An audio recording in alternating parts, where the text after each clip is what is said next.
We're going to be wondering what could have been in this game, and I think we're going to be wondering what could have been all season because the Giants had to know what they had in Kadarius Toney. I believe they did know what they have in Kadarius Toney, and yesterday he was excellent. Before he was ejected for the game for doing something massively dumb, which is taking a swing at someone wearing a helmet. I mean, it doesn't get any more ridiculous than that.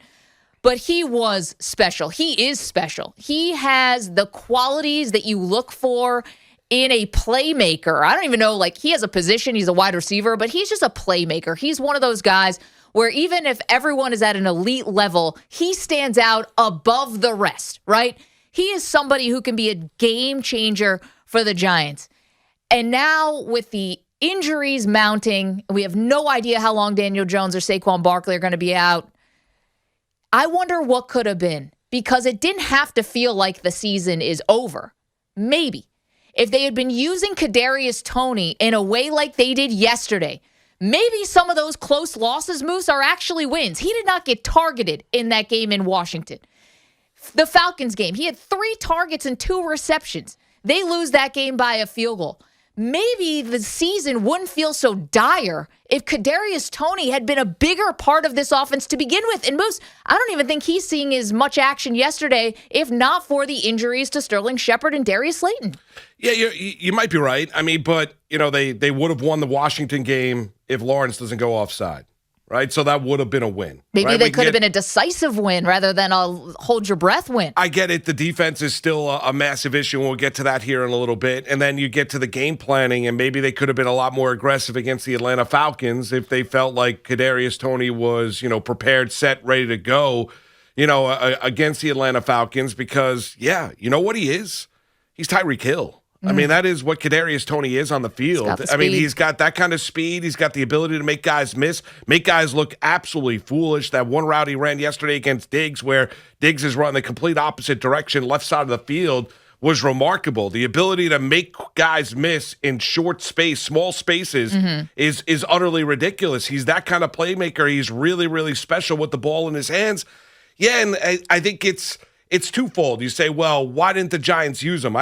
I think the Giants as an organization knew when they drafted him what they had. I mean, I know what I know. The people Giants, should be least shocked by yesterday. The Giants knew what they were drafting. I mean, it is. That's why Urban Meyer was kind of forlorn when he wasn't able to draft him with that second first-round pick.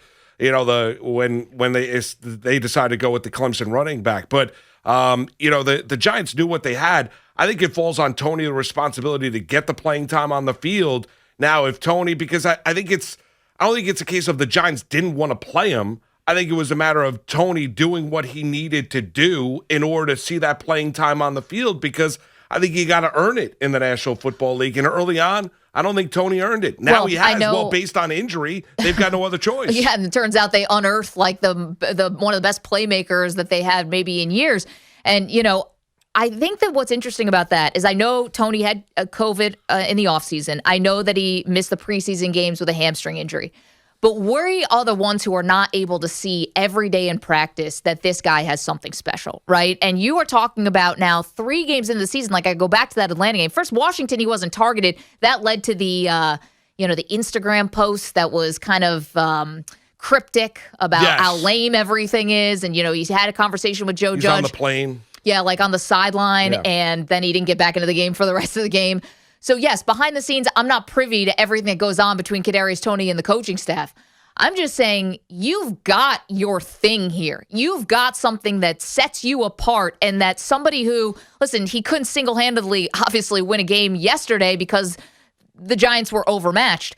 But in tighter games where this is coming down to a play here, a play there, maybe rather than off the hands of Evan Ingram, maybe you're trying to do something interesting with Kadarius Toney, and maybe it doesn't feel like the season's over at 1-4, because maybe you're not 1-4 if Toney had been a bigger part of the game plan. Well, you might not be. Because now things feel dire. Right, maybe you're 2-3. Better. You have a division win. Yeah, maybe it's better, but the Giants now are also dealing with the amount of injuries of guys that they don't have. right? When that game completely changed when Daniel Jones gets knocked out with a concussion. If Saquon Barkley stepping on, Brown's foot and suffering the low ankle sprain, and he was carted off the field. Kenny Golladay suffers the hyperextended knee. He tried to give it a go, couldn't. He was off the field. Andrew Thomas couldn't play, dealing with the foot injury. Yep. Therefore, you saw Nate Solder once again at the left tackle position. Now, Thomas did dress, but he's only going to be used in an emergency situation. So now you deal with all of that offensively. This isn't about Jason Garrett and the game planning.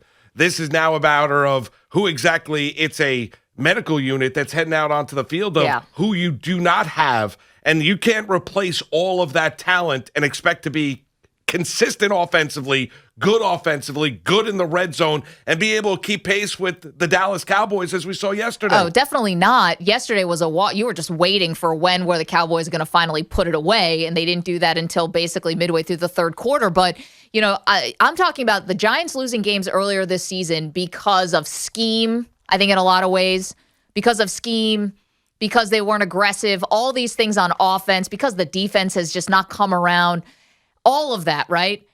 Yesterday, they're losing it because of injuries, but injuries are going to come in the NFL. I know it. It's just, it could have felt different. Yes, you lose your quarterback. Moose, I'm not going to say I mean, Tony's great. Is he that good to make up for all of the losses? I don't know if he's that great. I don't know if he's that great to make up for all those losses. Listen, Denver could have been a lost cause. That game, that opening week, I don't know if they were ever winning that game. They just didn't come out ready to go. At Washington and Atlanta, definitely. Definitely, I think he could have been a game changer where now you're looking at, you could have been maybe 3-2. Yeah, but I don't know if I can, like I mentioned last week, I don't know, you stole one in New Orleans. I don't think you're winning both of those. Well. So I think we're looking at maybe at best right now a Giants team that's 2-3. Does that look a lot different than 1-4? Yes. Yeah, that looks a lot different especially than 1-4. Especially if one of those wins is Washington. But I don't think the Giants are, they're not going to, you're trying to win football games. I think it also falls on the player as well, does it not? To earn the trust of the coaching staff, to get on the field, you've got to earn it as a player. I don't think Joe Judge and Jason Garrett are keeping Kadarius Toney off of the field because they just don't want him to play. They kept him off the field because he wasn't doing what they felt he needed to do in order to earn that playing time. Now, you might agree with it or you might disagree with it. Now you look at Toney as a player, and he's fun to watch. I mean, I tweeted that out yesterday. I mean, Kadarius Toney with the ball in his hands is must-see TV every single week in the National Football League. So you're going to say, well, what gives? Why wasn't he playing earlier in the year? I think some of that responsibility, though, Maggie, does it not fall on the player? Well, I just don't know because I'm not privy to those practices about what he was or wasn't doing to not get more targets. I don't know. I'm not sure if he was not showing the coaching staff something. I get not playing in the preseason is going to put you a little bit behind.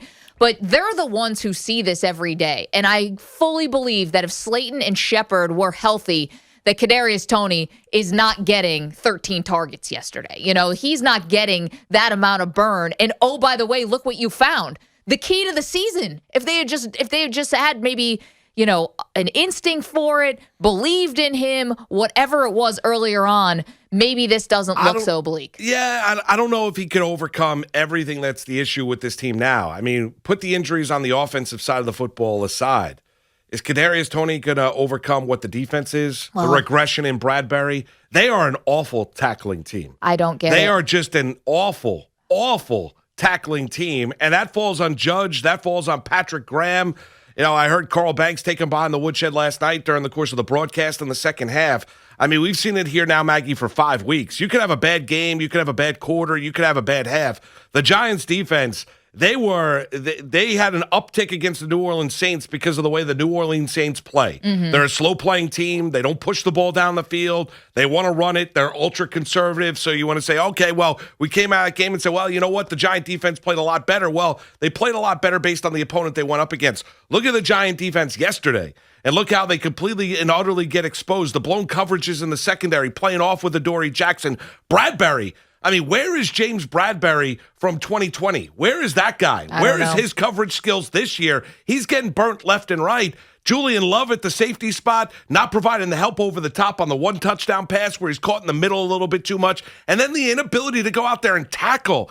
How many times on these runs? I mean, it was embarrassing last week in New Orleans. And then yesterday, whether it be Zeke Elliott, whether it be Tony Pollard. How many times, Maggie, do you see these runs where this Giant defense has an opportunity, put pad on pad, and they're reaching, they're grabbing, they're not tackling? The defense has been a massive disappointment this year. No, the run game was doing anything they wanted to yesterday. I mean, the Dallas Cowboys rack up over 500 yards of offense, and you're right about James Bradberry. I mean, he was so good last year. A Pro Bowl, all-pro season. He was excellent. But just for a sequence like this, where it's right before the half, Dallas is driving, and James Bradberry lets an interception go through his hands, bounces off the hands, and what happens? Very next play, Amari Cooper touchdown. Now you're down 17-10. And I know the Giants got it to 17-13 after half, but it's those kind of plays just absolutely kill you. I mean, you have to be able to force the turnover there. I know Bradberry had a good turnover earlier in the season. Giants couldn't do much off of it, but I mean, those are the kinds of things that just makes you want to pull your hair out with the Giants defense. Like, how are you dropping this many interceptions? Well, you can't make it. You can't make it up, right? And the two picks he has had, right? One down in New Orleans off the Taysom Hill, where he basically underthrows his receiver and Bradberry goes up there and gets it. Then the interception against Washington, where he got on Garrett. Should have been the game sealer, where Garrett gets too conservative offensively and doesn't trust Daniel Jones. And then he has the opportunity, but Maggie, you've been on it. We've talked about it. How many times does this Giant defense, end of halves, end of games? You saw it against the Atlanta Falcons. You saw it yesterday against the Dallas Cowboys. I mean, that is a 10-10 game. Listen, the complexion of that game changed once Jones suffers the concussion and Glennon's going in the game. Barkley's done for the day. Golladay hampered with the knee injury. The complexion of that game changed. But going into that half at 10-10 after a Bradberry interception is completely different than that game being 17-10. You get the ball to start the second half. You kick a field goal to make it 17-13. So that is a completely different game. That's where you need your defense to go make plays. And consistently this year, they've shown you, if you're Joe Judge, you can't trust them. I mean, how much have they invested in the defensive line that just let the combination of Elliott and Pollard just do whatever they wanted? They got wherever they wanted to go. We're going to go to the phones early and often today. We want to hear from you, Giants fans. 877-337-6666. Ari's in West Orange starts us off. Hi, Ari. How are you? Hey, guys. How you doing? Sorry, I get you on speakerphone. Appreciate the taking the call. Yeah. Thanks for, I haven't spoken to you guys in a while, so, thanks for everything you guys do, of course. With the Giants, and look, it's first and foremost, it's really hard at this point to assess things moving forward. I think that's really a big problem that they have here because obviously they're going to go through the next 2 or 3 games. First of all, they're playing just ridiculous opponents in the next 2 or 3 weeks. And obviously they're going to go through these games without their personnel. And, the season is, of course, spiraling out of control. So it's going to be really, really difficult to make an assessment as far as moving forward. And you guys hit the nail on the head with the defense. I called up, the fan about a week ago, I think after the Atlanta game. Remember in 2020, the defense played in empty buildings. And that makes a huge difference. When you have that crowd noise there and the fans are going crazy and stuff, it makes a huge difference. Yeah. And the defense is definitely, no question, proven himself to be very overrated in 2020. We all thought that was going to be the strength of this team. It's anything but. I mean, the defense just has not been able to get the offenses off the field. And that's really compounding the problem here. And, the last thing I want to say, guys, and look, what happened with Barkley was a fluke. It's an unfortunate thing. You feel bad for the guy and everything, but Maggie, I called you up the day after they drafted him, and I stand by what I said then. I'm sorry to say it, but when you draft a running back, a number 2 overall, this is what happens. Running backs, guys get hurt. Barkley's proven it that. Well, Ari, you were preaching to the choir then, and you're preaching to the choir now. Exactly right. I don't know what else to say, Maggie. You're right. And we don't want to it's hard because you don't want to keep having the same conversation over and over again. But how could you not? I mean, the idea about how do you evaluate this team, though, Moose? That's a great question. I mean, we don't know when Jones is going to come back. We don't know when Barkley's going to come back. I mean, how do you evaluate this team? I don't know. For me, this whole season is what could have been. What could have been and what we're watching are just so diametrically opposite of how I thought the season was going to go. Well, and now if And let's be honest. I mean, it would be hard to imagine Daniel Jones after what we saw yesterday, him taking the field this Sunday against the Los Angeles Rams. Well, you almost hope not, just because we know football is important, but not really when it comes to your brain. Right, I get it when you're dealing with it. So you'd have a hard time imagining him taking the field. You have also a hard time imagining that Saquon Barkley is going to be taking the field against the Los Angeles Rams. You have a defense that's gotten exposed coverage wise, can't get pressure on the quarterback, and you have McVay, Stafford, and company, coming to town to take you on. I mean, yeah, that is, I come out of it now. The unfortunate thing is, Maggie, is looking at this group at 1-4. Now, how do you evaluate this entire team and I know injuries happen in the National Football League. I get it. Some bigger than others. When you take the quarterback out, Barkley to a lesser extent, the line severely missed Andrew Thomas yesterday. Yep. Galladay. Take Galladay out of the mix. As much as we want to talk about Kadarius Toney, he had 10 catches over 180 yards. He's absolutely special. He can only do so much. I mean, he really can. I mean, he can only do so much with his playmaking ability. He's not going to be able to make up for all the ills of this team. The defense has been a massive, massive disappointment. And for Joe Judge and Patrick Graham, when they look at that game film, I mean, you got to get back to tackling. If Crowder's going to embarrass himself at the linebacker spot like he did yesterday, pushing Ezekiel Elliott into the end zone, you know what? Then maybe Crowder shouldn't be a starting linebacker for the Giants here. You need guys that are going to go out there and start to tackle people instead of reaching and grabbing and clutching. Starting linebacker, he's calling the defensive plays out. I understand. And that's where you miss a Blake Martinez, who's an absolute tackling machine, who got knocked out of the season with a torn ACL a couple weeks back. 877-337-6666.